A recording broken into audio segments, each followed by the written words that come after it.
भोपाल में समता समाधान पार्टी ने नर्मदा घाटी विकास प्राधिकरण के वरिष्ठ अधिकारी एचआर चौहान पर फर्जी नियुक्ति और हजारों करोड़ रुपए के भ्रष्टाचार का गंभीर आरोप लगाया है। पार्टी का कहना है कि इस मामले में ईओडब्ल्यू, लोकायुक्त और शासन को कई बार शिकायतें भेजी गई, लेकिन अब तक कोई ठोस कार्रवाई नहीं हुई। भोपाल में आयोजित प्रेस कॉन्फ्रेंस में समता समाधान पार्टी के राष्ट्रीय अध्यक्ष अशोक पवार ने दावा किया कि एचआर चौहान, जो वर्तमान में एनवीडीए में सदस्य अभियांत्रिकी के पद पर है, उनकी नियुक्ति फर्जी तरीके से न्यायिक आदेशों को दरकिनार करते हुए की गई।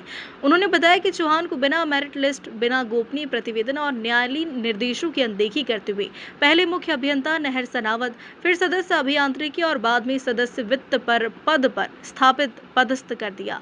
इसके साथ ही अशोक पवार ने आरोप लगाया कि चौहान और उनके साथियों ने पद का दुरुपयोग करते हुए ऐसे निविदाएं जारी की है जिनकी लागत प्रचलन दर से काफी अधिक थी।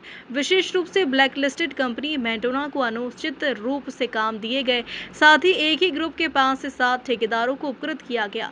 इसके अलावा कार्य क्षेत्र बढ़ाकर बिना निविदा की ही कार्य स्वीकृत किए गए, जिससे हजारों करोड़ रुपए का गबन हुआ। पार्टी ने बताया कि लोकायुक्त, ईओडब्ल्यू, मुख्य सचिव, राज्यपाल और एसीएस WRD को कई बार शिकायतें दी गई है, जिसके बाद ईओडब्ल्यू ने प्रकरण पंजीबद्ध कर जांच शुरू कर दी, लेकिन अब तक कोई ठोस कार्रवाई नहीं हुई। इसके अलावा पार्टी ने मुख्य अभियंता नर्मदा घाटी विकास इंदौर के प्रभारी श्याम सुंदर राउत पर भी भ्रष्टाचार के गंभीर आरोप लगाए। मेरे पत्रकार भाइयों, मैंने आपको इसलिए बुलाया है, बहुत गंभीर मामला है। और ये गंभीर मामला ये है कि एचआर चौहान मुख्य अभियंता सनावद भी हैं, मेंबर इंजीनियरिंग, मेंबर फाइनेंस, 3 पदों पे, बड़े बड़े पदों पे है। मध्य प्रदेश के हेड ऑफ डिपार्टमेंट है। इनकी नियुक्ति बोकस हुई है। उस नियुक्ति में सीआर मांगते हैं, सीआर नहीं मांगी। सीनियरिटी देखते हैं, सीनियरिटी नहीं देखी। और कोर्ट में मामला चल रहा है कि नहीं चल रहा वो भी नहीं देखा, जबकि कोर्ट में भी मामला चल रहा था।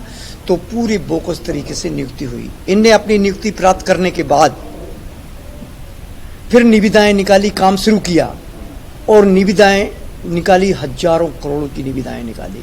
उस हजारों करोड़ में जैसे आईडी 100 रुपए की बनती है, तो 150 रुपए उसकी कीमत बता के निविदाएं निकाल दी।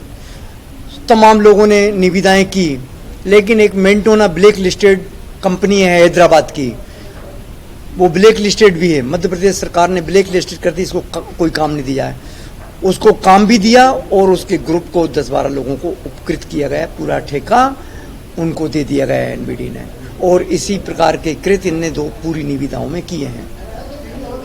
तो भाइयों, नियुक्ति भी बोकस, और उसी बोकस नियुक्ति वाले अधिकारी ने हमारे हजारों करोड़ों का नुकसान किया है। इससे हमारी 8.5 करोड़ जनता का नुकसान हुआ है। सरकार का भी नुकसान हुआ। कागज में भी हेरा फेरी की गई है। इस हेरा फेरी में 420 का प्रकरण बनता है। इसकी शिकायत मैंने माननीय गवर्नर साहब को की, महामहिम साहब को, मुख्य सचिव महोदय को की, लोकायुक्त को की, ईओडब्ल्यू को की गई है और एसीएस जल संसाधन को की गई है। लेकिन साथियों, ईओडब्ल्यू ने तो अपनी प्रकरण दर्ज करके जांच शुरू कर दी है, लेकिन और जगह जांच थोड़ी स्लो चल रही है।